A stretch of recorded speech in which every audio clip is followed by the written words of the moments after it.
کبھی کسی حیوان کے بارے میں نہیں سنا ہوگا کہ اگر تم نے اس حیوان کو مارا گویا تم نے سارے حیوانوں کو مار دیا. لیکن یہ جملہ اگر آتا ہے تو انسان کے لیے آتا ہے کہ انسان، اگر تم نے کسی انسان کو بے گناہ قتل کیا تو یہ مت سمجھنا تو ایک انسان کو قتل کر رہا ہے، گویا تم نے پوری انسانیت کو قتل کر دیا. تو جب عام انسان کو قتل کرنے کا اتنا بڑا گناہ ہے تو مسلمان سوچو جس نے سیدہ کو شہید کیا ہوگا، ذرا سوچو جس نے نفس مطمئنہ کو کربلا میں شہید کیا ہوگا، اس کا کتنا بڑا گناہ ہے.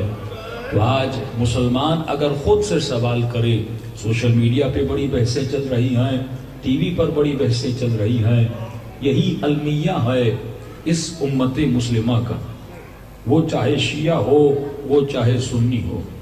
واللہ اگر مسلمان سوال کرنا سیکھ جائے، جرت پیدا کرے سوال کرنے کی، وہ جرت جو مولا حسین نے اپنی بہن زینب کو دی کہ یہ مت دیکھنا سامنے کون کھڑا ہے، یہ دیکھنا وہ حق پہ کھڑا ہے یا باطل پہ کھڑا ہے.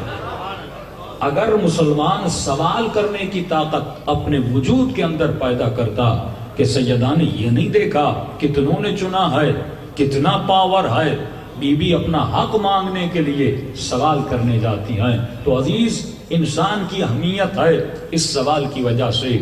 حیوان بھی کھاتا ہے، انسان بھی کھاتا ہے، حیوان بھی سوتا ہے، انسان بھی سوتا ہے، حیوان بھی ازداد اولاد کرتا ہے، انسان بھی ازداد اولاد کرتا ہے. لیکن فرق یہ ہے جب حیوان پر ظلم ہوتا ہے وہ سوال نہیں کرتا.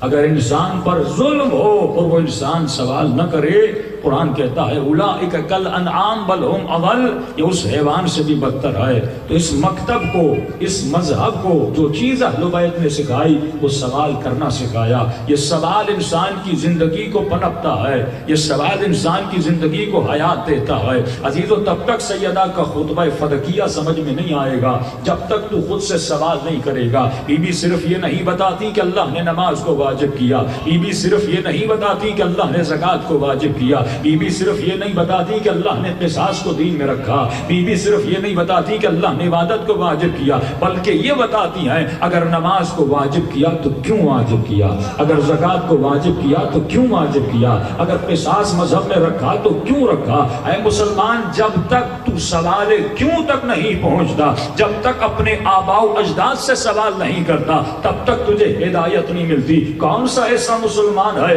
جو اپنے والد سے پوچھے، کون سا ایسا مسلمان ہے جو اپنے آباء و اجداد سے پوچھے کہ اگر آج میں اس طرح نماز پڑھ رہا ہوں تو کیوں پڑھ رہا ہوں. کون سا ایسا مومن ہے، وہ شیعہ ہو یا سنی ہو، فرق نہیں ہے. ہم بات کر رہے ہیں سوال کی.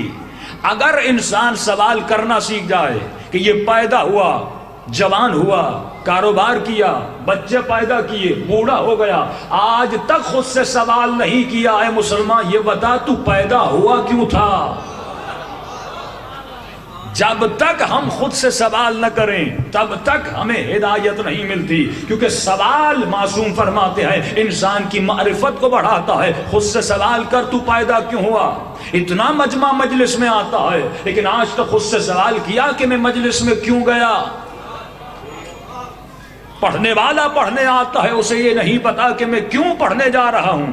ہر شے کا ہدف ہوتا ہے، جب تک ہدف کو فالو نہیں کرو گے تب تک تجھے کامیابی نہیں ملے گی. اسی لیے فرماتے ہیں اگر مسلمان صرف اتنا سوچتا سیدہ دربار میں کیوں گئی، صرف سوال کرے خود سے. اسی لیے خدا کہتا ہے اپنے آباء و اجداد کے دین پہ نہ چلو. میں مختصر سیدہ کا خطبہ بتاؤں گا تاکہ آپ کو پتا چلے اس زمانے کے حالات کیا تھے، اس زمانے کے مسائل کیا تھے. آج کے مسلمان کو حق دیجئے. جب آپ کو کہتے ہیں کہ سیدہ کے گھر کو آگ لگا دی گئی تو آج کا مسلمان کہتا ہے میں ماننے کے لیے تیار نہیں ہوں. کیوں نہیں مانو گے؟ کہ کیسے ممکن ہے کہ وہ اپنے نبی کی بیٹی کے گھر پہ آگ لگائیں.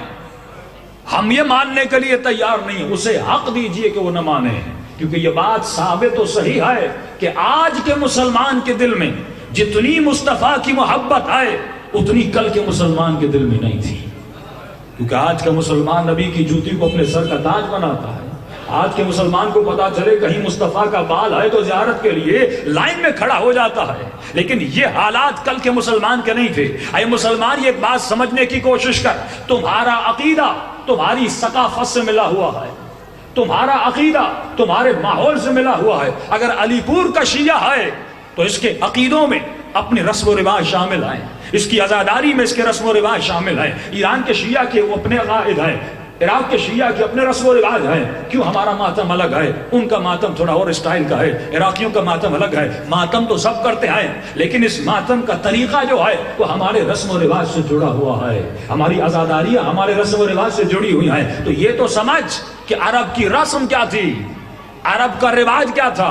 وہ جاہل عرب جو اپنی بیٹیوں کو زندہ دفن کرتا تھا، تعجب نہ کرنا وہ سیدہ کو کھڑا کر دے۔